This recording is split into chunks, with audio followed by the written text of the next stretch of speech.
আসসালামু আলাইকুম। আর রাহিকুল মাকতুম গ্রন্থটিতে বর্ণিত রাসূলুল্লাহ সাল্লাল্লাহু আলাইহি সাল্লামের ইসলাম প্রচারের কাজে যে কাফেরদের নির্যাতন করেছিল সে সম্পর্কিত যে পরিচ্ছদটি সেটি আমরা এখন পাঠ শুরু করব। বিসমিল্লাহির রহমানির রহিম। কাফেরদের নির্যাতন। নবুয়তের 14 বছরে ইসলামের দাওয়াত প্রকাশ শেষ জনসাধারণের দৃষ্টিতে এলে তা দমানোর জন্য মুশরিকরা যেসব কাজ করেছে তার আলোচনা ইতিপূর্বে অতিক্রান্ত হয়েছে। এসব তৎপরতা মুশরিকরা পর্যায়ক্রমে এবং ধীরে ধীরে চালিয়েছে। তারা অল্প অল্প করে অগ্রসর হতে থাকে এবং এভাবে 1 মাসের বেশি সময় অতিবাহিত হওয়ার পূর্ব পর্যন্ত তারা কোনো প্রকার অন্যায় অত্যাচার শুরু করেনি।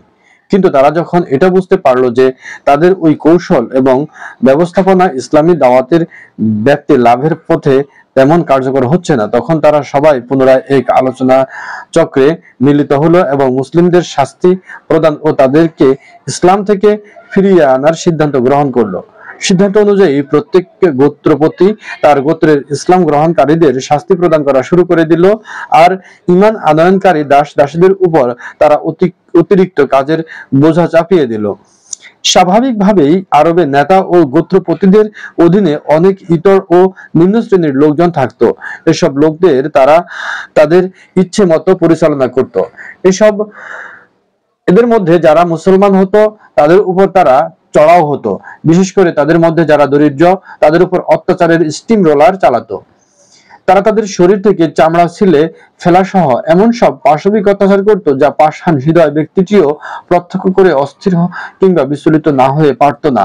আবু জাহেল যখন কোনো সম্ভ্রান্ত বা শক্তিধর ব্যক্তির মুসলমান হওয়ার কথা শুনতো তখন সে তাকে ন্যায় অন্যায় বলে গালিগালাজ করত, অপমান অপদস্থ করত এবং ধন সম্পদ ক্ষয়ক্ষতি করবে বলে ভয় দেখাতো। জ্ঞাতি গোষ্ঠীর যদি কোনো দুর্বল ব্যক্তি মুসলিম হতো তাহলে তাকে সে অত্যন্ত নির্দয়ভাবে মারধর করত এবং মারধর করার জন্য অন্যদের প্ররোচিত করত। উসমান ইবনে আফফানের চাচা তাকে খেজুর পাতার চাটাইয়ের মধ্যে জড়িয়ে রেখে নিচ থেকে আগুন লাগিয়ে ধোঁয়া দিত। মুআব ইবনে উমায়ের এর মা যখন তার ইসলাম গ্রহণের খবর পেল তখন সে তার খানা পানি আহারাদি বন্ধ করে দিল এবং তাকে বাড়ি থেকে বের করে দিল। প্রথম জীবনে তিনি আরাম আয়েশ এবং সুখ স্বাচ্ছন্দ্যের মধ্যে লালিত পালিত হয়েছিলেন, কিন্তু ইসলাম গ্রহণের পর তিনি এতই কঠিন সমস্যার সম্মুখীন হয়েছিলেন যে সর্পের গাত্র থেকে খুলে পড়া খোলসের মতো তার শরীরের চামড়া খুলে খুলে পড়তো। সুহাইব ইবনে সিনান রুমিকে এত বেশি শাস্তি দেওয়া হয়েছিল যে তার স্মৃতিশক্তি নষ্ট হয়ে গিয়েছিল, তিনি কি বলতেন তা বুঝতেন না। বেলাল উমাইয়া ইবনে খালফ জুমাহির কৃতদাস ছিলেন। তিনি ইসলাম ধর্ম গ্রহণ করায় উমাইয়া তার গলায় দড়ি বেঁধে ছোকরাদের হাতে ধরিয়ে দিত। তারা সেই দড়ি ধরে তাকে পথে প্রান্তরে টেনে হিঁচড়ে নিয়ে বেড়াতো, এমনকি টানাটানির ফলে তার গলায় দড়ির দাগ বসে যেত।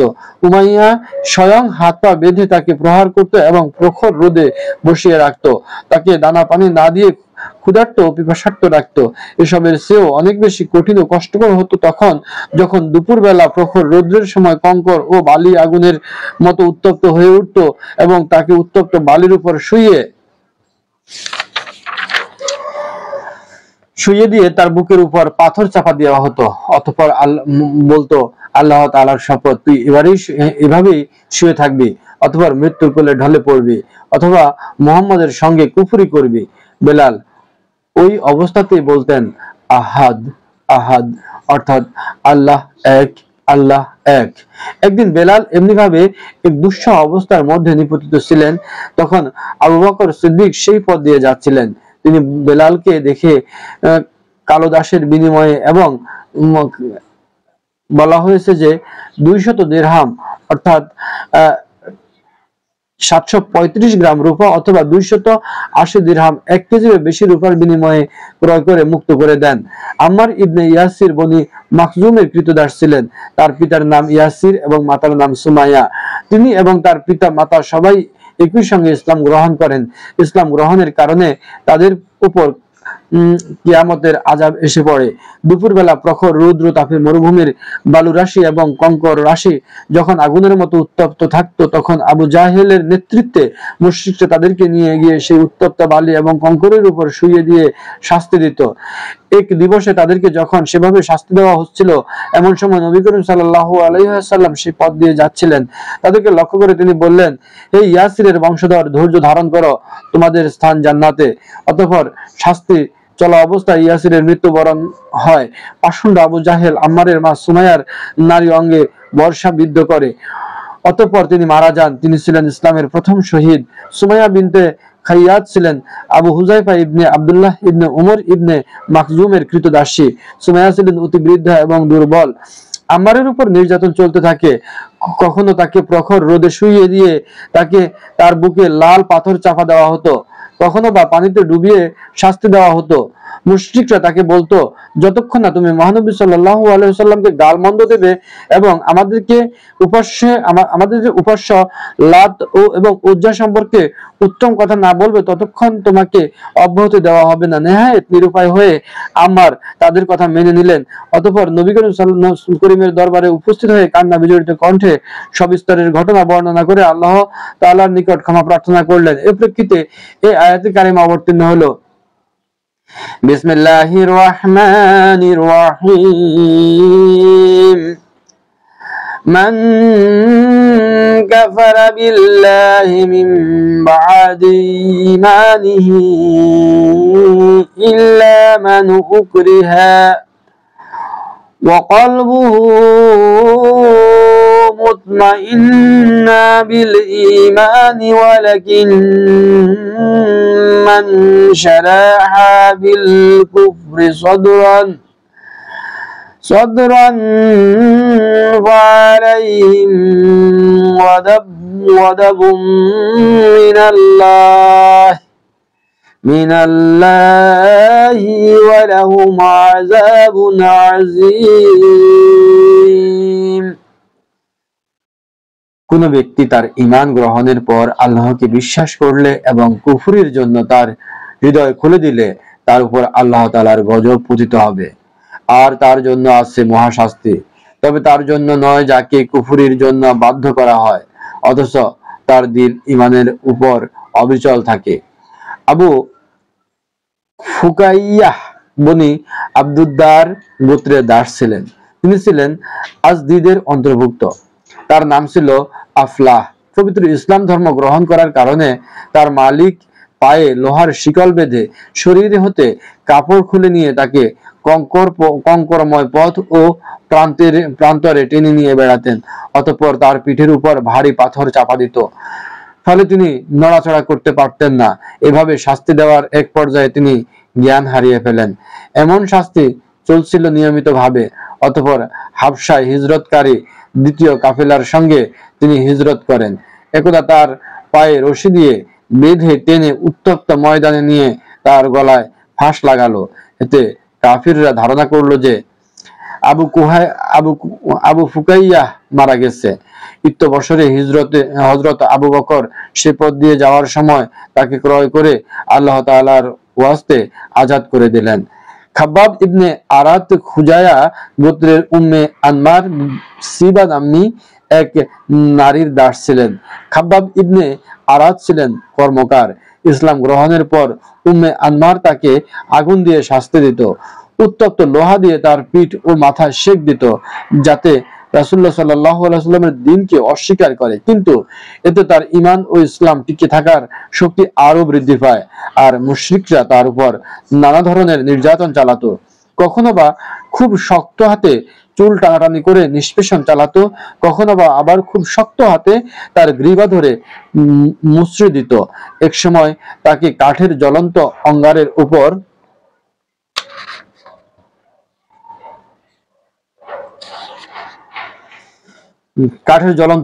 উপর শুইয়ে দিয়ে তার বুকের উপর পাথর চাপা দেওয়া হয়েছিল, যাতে তিনি উঠতে না পারেন। এতে তার পৃষ্ঠদেশ পুড়ে গিয়ে ধবল ও কুষ্ঠের মতো সাদা হয়ে গিয়েছিল।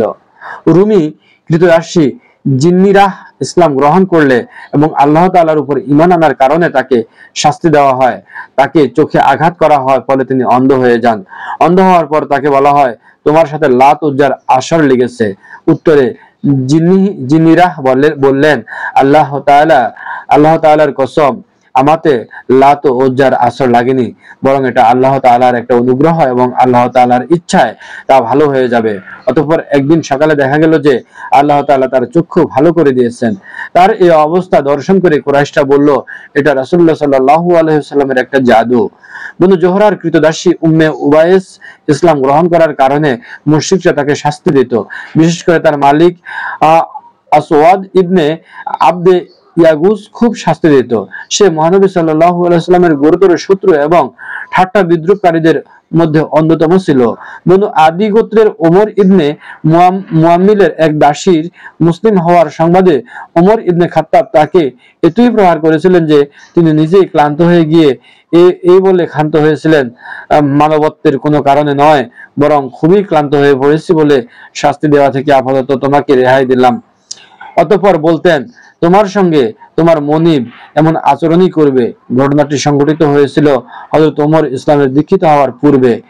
নাহদিয়া এবং তার কন্যা এরা উভয়ই বনি আব্দুদ্দার গোত্রের। ইসলাম গ্রহণের পর এরা সবাই মুশরিকদের হাতে নানাভাবে নির্যাতিত ও নিগৃহীত হওয়ার ফলে অবর্ণনীয় দুঃখ কষ্ট ও জ্বালা যন্ত্রণার সম্মুখীন হন। ইসলাম গ্রহণ করার কারণে যেসব দাসকে অবর্ণনীয় দুঃখ কষ্টের সম্মুখীন হতে হয়েছে তাদের মধ্যে আমির ইবনে ফুহায়রাও একজন। তাকে এতই শাস্তি দেওয়া হয় যে তার অনুভূতি শক্তি লোপ পায় এবং তিনি কি বলতেন নিজেই তা বুঝতে পারতেন না। অবশেষে হযরত আবু বকর রাদিয়াল্লাহু তাআলা দাস দাসীগুলোকে ক্রয় করে নেওয়ার পর মুক্ত করে দেন। এতে তার পিতা আবু কুহাফা তাকে ভর্ৎসনা করে বললেন, আমি দেখেছি যে তুমি দুর্বল দাস দাসীদের মুক্ত করে দিচ্ছ, তারপর যদি তুমি কোনো প্রহরিত ব্যক্তিকে মুক্ত করো তবে আমি তোমাকে বাধা প্রদান করব। পিতার কথা শ্রবণ করে হযরত আবু বকর রাদিয়াল্লাহু তাআলা আনহু বললেন, আমি তো কেবল তাদেরকে আল্লাহ তাআলার সন্তুষ্টি অর্জনের জন্যই মুক্ত করি। এই ঘটনার প্রেক্ষিতে আল্লাহ তাআলা হযরত আবু বকর রাদিয়াল্লাহু তাআলা আনহুর প্রশংসা এবং তার শত্রুদের নিন্দা করে আয়াত অবতীর্ণ করেন। আল্লাহ তাআলা বলেন, فأنذرتكم نارا تتجى لا يصلها إلا الأشقى الذي كذب وتولى।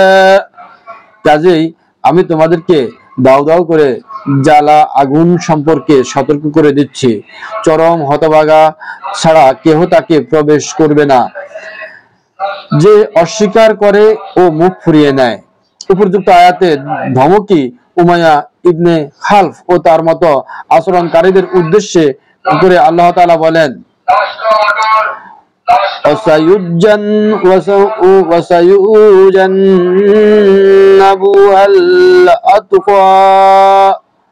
الذي يؤتي ماله يتزكى وما لأحد عنده من نعمة تجزى إلا ابتغاء وجه ربه الأعلى ولسوف يرضى। তা হতে দূরে রাখা হবে এমন ব্যক্তিকে যে আল্লাহকে খুব বেশি ভয় করে, যে পবিত্রতা অর্জনের উদ্দেশ্যে নিজের ধন সম্পদ দান করে, তার প্রতি কারো অনুগ্রহের প্রতিদান হিসেবে নয়, একমাত্র তার মহান প্রতিপালকের চেহারা সন্তোষ লাভের আশায়। সে অবশ্যই অতি শীঘ্র আল্লাহ তাআলার নিয়ামত পেয়ে সন্তুষ্ট হয়ে যাবে। উপরোক্ত আয়াতের উদ্দিষ্ট ব্যক্তি হলেন আবু বকর সিদ্দিক। ইসলাম গ্রহণের কারণে হযরত আবু বকর রাদিয়াল্লাহু তাআলা আনহুকেও শাস্তি পেতে হয়েছে। তাকে এবং তার সঙ্গে তালহা ইবনে ওবায়দুল্লাহকে নামাজ থেকে বিরত রাখতে এবং দিন থেকে ফিরিয়ে আনার জন্য নওফল ইবনে খুয়াইলিদ একই রশিতে শক্ত করে বেঁধে রাখত, কিন্তু তারা কেউই তার কথায় কর্ণপাত করেননি। তারা উভয়ই সর্বদা একসঙ্গে নামাজ আদায় করতেন। এজন্য তাদেরকে কারিনাইন, দুই সঙ্গী বলা হয়।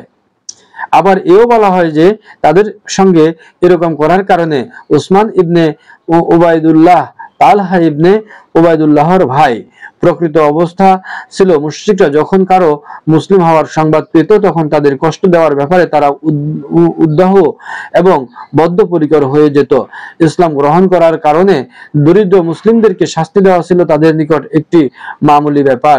বিশেষ করে দাস দাসীদের শাস্তি দিতে কোনো পরোয়াই করতো না, কেননা তাদের শাস্তি দেওয়ার কারণে কেউ ক্রুদ্ধ করতো না, আর তাদের শাস্তি লাঘবের জন্য কেউ এগিয়েও আসতো না, বরং তাদের মনিবেরাই স্বয়ং শাস্তি প্রদান করত। তবে কোনো বড় ও সম্ভ্রান্ত ব্যক্তি ইসলাম গ্রহণ করলে তাদের শাস্তি দেওয়া ছিল কঠিন ব্যাপার, বিশেষ করে তারা যখন তাদের গোত্রের সম্মানী ও নেতৃস্থানীয় ব্যক্তি হতেন। এসব সম্ভ্রান্ত লোকের উপর মুশরিকরা সামান্যই চড়াও হতো, যদিও এদেরকেই তারা দিনের ক্ষেত্রে বেশি ভয় করত।